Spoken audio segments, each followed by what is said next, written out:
মুরব্বী ভালো আছেন? জি ভালো আছি।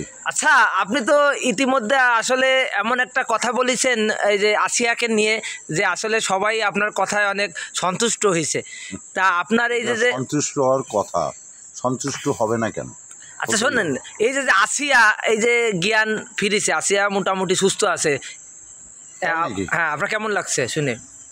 এই খবর পাওয়ার পরে আমি খুব হ্যাপি, খুব হ্যাপি। আচ্ছা, আসিয়ার জন্য কি আপনি কোনো দোয়া করেছেন?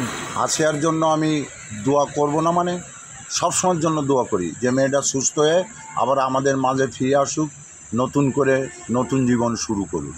আচ্ছা, এই যে যে আমাদের এই যে যে আসামি ধর্ষণকারী, এদেরকে তো মনে করেন যে সাজা এখনো দেওয়া হচ্ছে না, তাই এদেরকে মানে কি করবেন আপনি? একটা কথা কি হয়, আসলে আমার টাকা থাকলে আমি বিদেশের থেকে কুকুর আনতাম। হ্যাঁ, কুকুর আইনে ওদের যদি আমি সামনে পেতাম হ্যাঁ, তাহলে ওই বিদেশি কুকুর দিয়েই ওদের খাওয়াতাম। হ্যাঁ, ওরা যে অন্যায় করেছে, হ্যাঁ, ওরা এখনো যে পৃথিবীর বুকে বাইচে আছে, হ্যাঁ, এই ওদের সৌভাগ্য, অনেক সৌভাগ্য। ওদের পালি মনে হচ্ছে আমি ছিঁড়ে খাই ফেলাই দিই, এরকম একটা মনে হচ্ছে। আমার সবসময়ের জন্য ওদের পরে খুবই রাগ হচ্ছে যে যে মেয়ের বয়সী তাকে দর্শন করে। এরা কি মানুষ? এরা মানুষ নামে একটা শয়তান, আস্ত একটা শয়তান।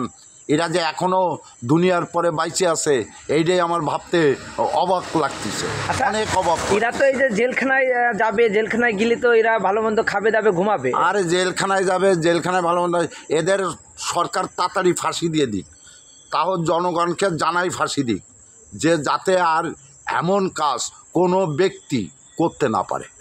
আচ্ছা, তাই এরা কি আসলে হয় না যে সামান্য 8 বছর একটা বালক শিশু হায় না, এরা চরম হায় না। এরা একদম নিষ্কৃত একটা মানুষ। এরা মানুষ হতে পারে না, এরা মানুষ নামে শয়তান। আচ্ছা, এখন যদি ওই 3 শয়তান আপনার হাতে তুলে দিই, আপনি কি করবেন? আমার হাতে তুলে দিলি ওকে তো চড়া একদম দাঁত মুখ সব ভেঙে ফেলাই দেবো। আর কিছু করবেন না? আর ওরে তো পাড়াই মেরে ফেলাই দেবো, বুকের পারে উঠে চাপ দিয়ে একদম বিচ্ছিন্ন করে ফেলাবো।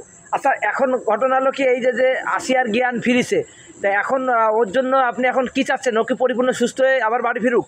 আমি তো বললাম ও সুস্থ হোক, ভালো হোক, আবার মানুষের মাঝে ফিরে আসুক, সে নতুন জীবন শুরু করুক, এই আমি প্রার্থনা করি আল্লাহর কাছে। আচ্ছা, আপনি ওর জন্য দোয়া করবেন এবং ওর জন্য সুস্থ হয়ে ইনশাল্লাহ ইনশাল্লাহ, আলহামদুলিল্লাহ আলহামদুলিল্লাহ, ওর জন্য বারবার দোয়া করব। হ্যাঁ, যে মেয়েটার জীবনে বাইচে আছে কিন্তু একটা কলঙ্ক নিয়ে ওর বেঁচে থাকতে হলো, এটাই হচ্ছে ওর জীবনে একটা দুঃখ। আচ্ছা, ধন্যবাদ।